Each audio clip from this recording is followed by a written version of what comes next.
Hi there, sport fans. This is Johnny Most reporting for the Boston Celtics. Well, let's just relax and watch that seventh game. Bob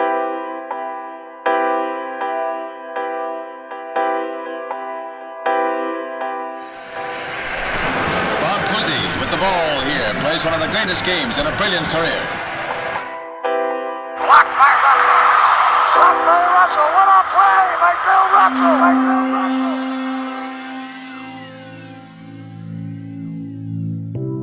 When you think of the Celtics, the only thing that matters is the team. But in the 50s and 60s era, 3 individuals stood out. None of them were from Boston, and it took several twists and turns for each of them to end up there. In our first episode, we've talked about Bill Russell. But the first to come in was actually Russell Red Auerbach. Born in 1917 to first-generation Jewish immigrants from Minsk, which is today in Belarus, Eastern Europe, Arnold had grown in East Williamsburg, Brooklyn.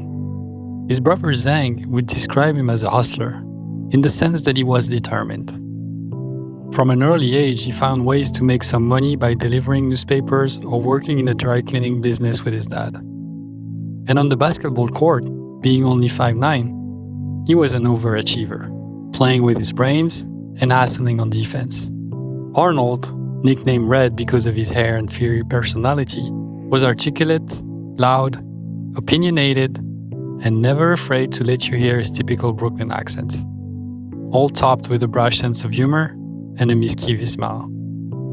Here he is during a 1982 interview for the American Mutual Insurance Companies. Red Auerbach, would you tell us what you think might be the secret of the Celtics' consistent success as a ball club? Well, I could be cute and say winning, but I think it's a feeling of togetherness, and it's a desire to win. After a while, you find out it's more fun to win than to lose. And I think that's important. More fun to win than to lose. I guess that makes pretty good sense in any sport or in business as well. For example, if you lose, you got to go all summer explaining to people why you didn't win. So I used to tell them, hey, win, and you don't have any explaining to do, and then they'll all come out and pat you on the back. I said, so it's worth that little extra effort. Auerbach was not an entrepreneur like his father, who started multiple businesses. And he wasn't an A student either, although he did okay and graduated from college. From an early age, he wanted to be a teacher or a coach. He started coaching right out of college at 23 and kept on for 26 years.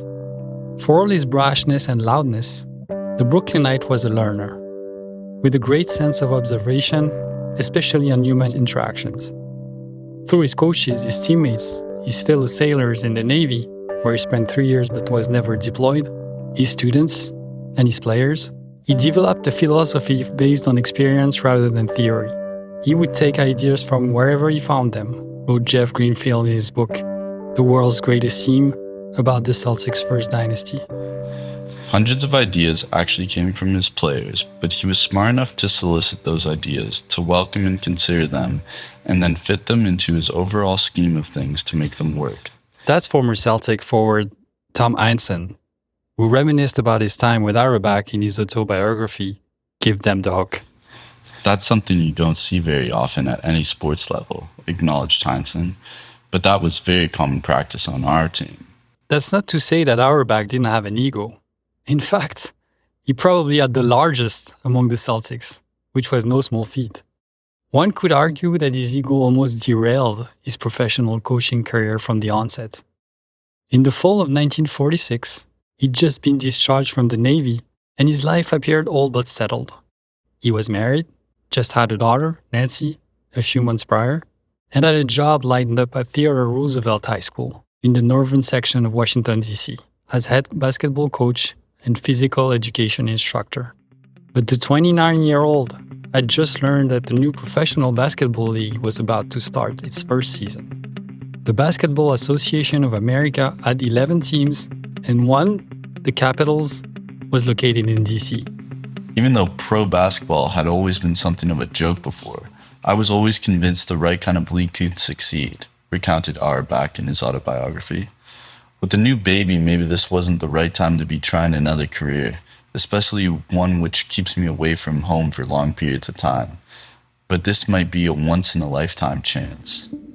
So with his wife Dorothy's blessing, he convinced the Capitals owner, Mike Uline, to hire him as coach. His pitch was that he could get some of the best players available thanks to the vast network he developed through college and in the Navy. Auerbach's start with the Caps was pretty impressive.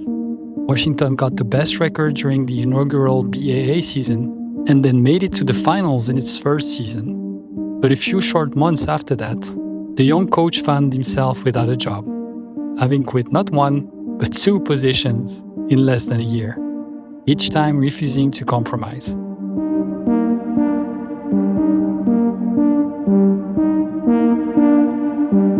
In the spring of 1949, Auerbach asked the Caps owner, Mike Uline, for a 3-year contract, but was only offered a 1-year deal, which he refused. Over the summer, the BAA merged with the National Basketball League to form the National Basketball Association, the NBA. In November, Red was hired by an NBA team, the Tri-Cities Blackhawks, based in Moline, Illinois, only to quit again 5 months later because the owner, Ben Kerner, had made a trade that Auerbach had opposed. Whether it was in Washington or Moline, call it insecurity, ego, or something else, the redhead, as his biographer Joe Fitzgerald would call him, demanded total support and control. And even though in both instances he was the one who decided to quit, he would describe it as having the rug pulled out from under him. Bill Russell, with whom he would win 9 championships and develop a personal relationship, simply called him the dictator.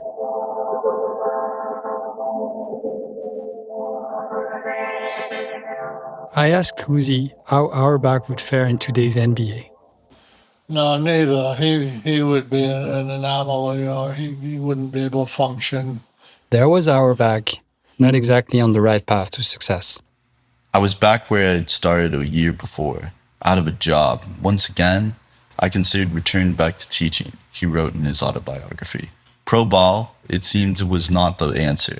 4 days before Auerbach announced his resignation from the Blackhawks, Boston's coach Alvin Dougie Julian had told owner Walter Brown that he was leaving the Celtics for Dartmouth, a college team.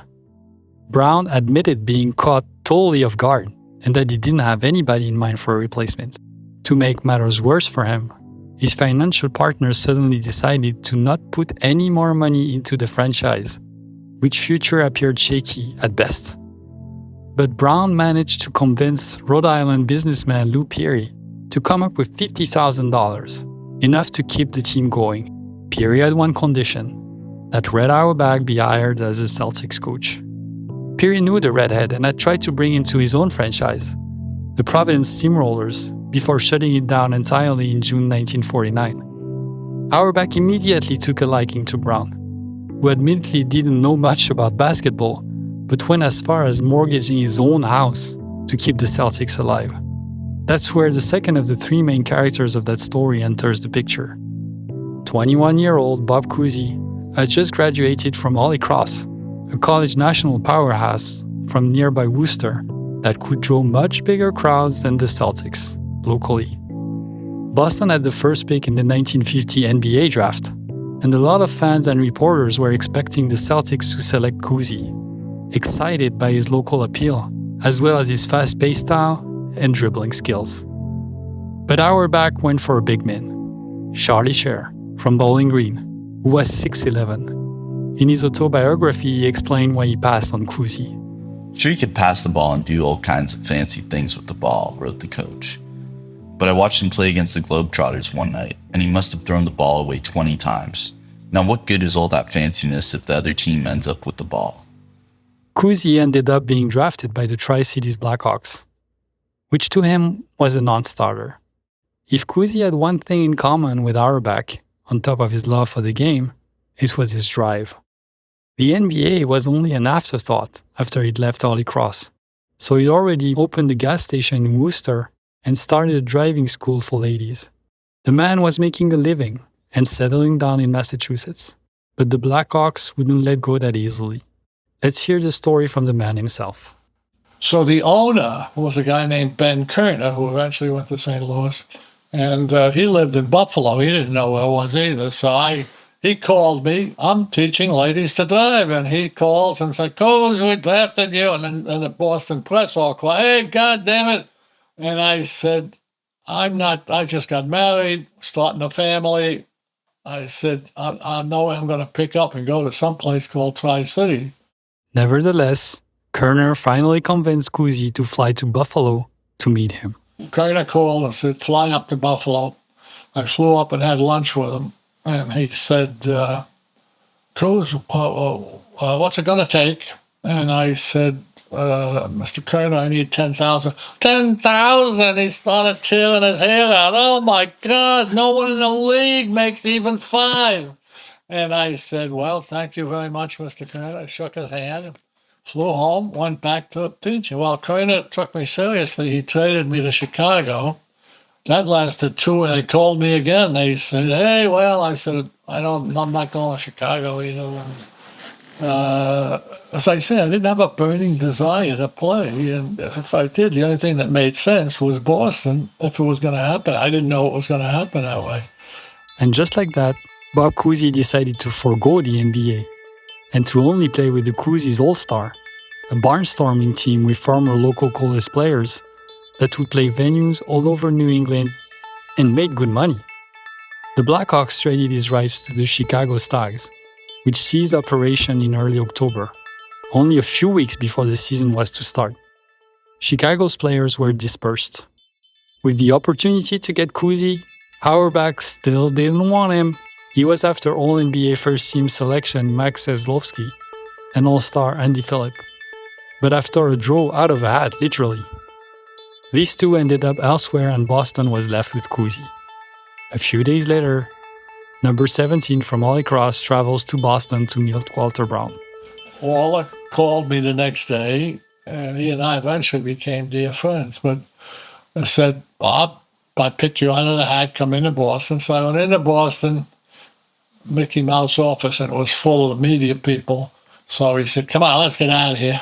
We went into the men's room, which was not even the size of this room, and said the same thing. Coles, what's it going to take? Well, there was a reason I didn't pick that figure, 10,000. That year, I organized my own tour through New England of just the college guys. We sold out. We sold every place else. And I did, on one hand, the stupid thing, but the fair thing. I divided the money evenly.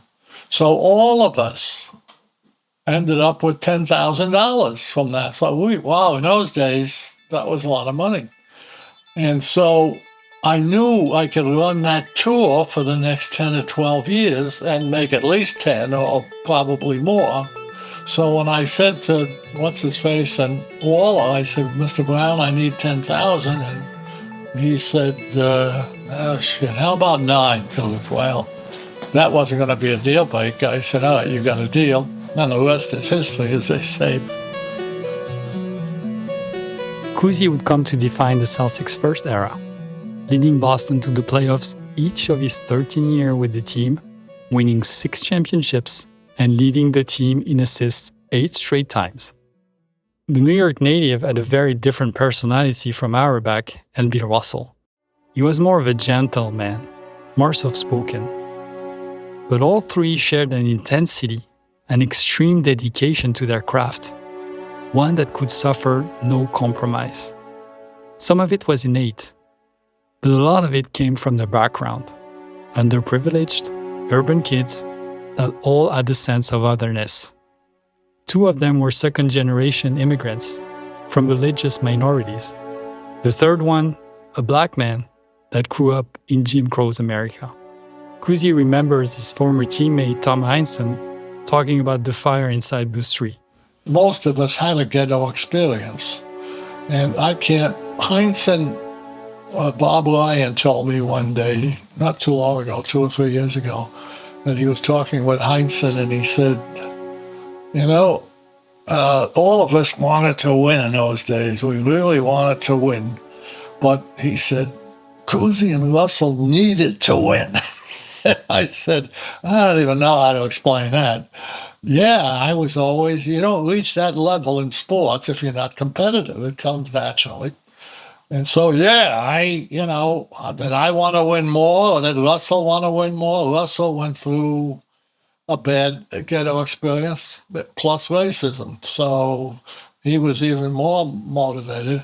But all of us, to a degree, came out of that milieu type thing. None of us were rich kids, certainly. So had that added to the mix. And Auerbach was a tough Jewish kid who had to fight his way to school in Brooklyn every day because he was Jewish. So he had a chip on his shoulder, and he was the leader. So, boy, we just gravitated towards that kind of, kill type thing.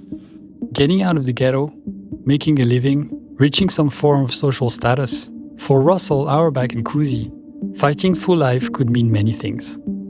But on the court, there was no other purpose than winning. They won 6 titles together, and during this 6th season, the team's top scorer was always someone else than Russell or Cousy.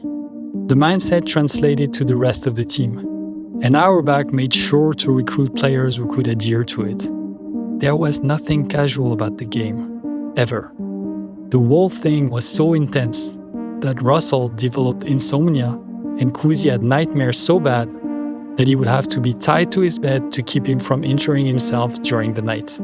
Years after retiring, Cousy would say to Jeff Giedenfield for the book The World's Greatest Team, "I may start out playing tennis for fun and end up swinging at my opponent and my partner.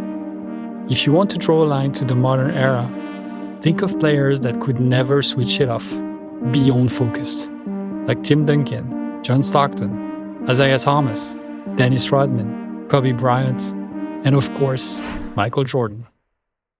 Tom Heinsohn summed it best in his autobiography, Give Them the Hook. Cousy was every bit as competitive as Russell, and Auerbach was too.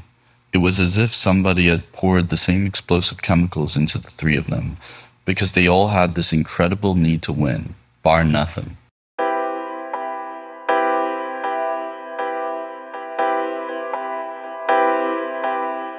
The 11 podcast is produced, written, narrated, and edited by me, Thomas Urban. Sound design by Bruno Urban. Thanks to all the Celtics voices that agreed to talk. Additional voices by Ross Ferguson and Jeremy Urban. If you like the show, please leave a review.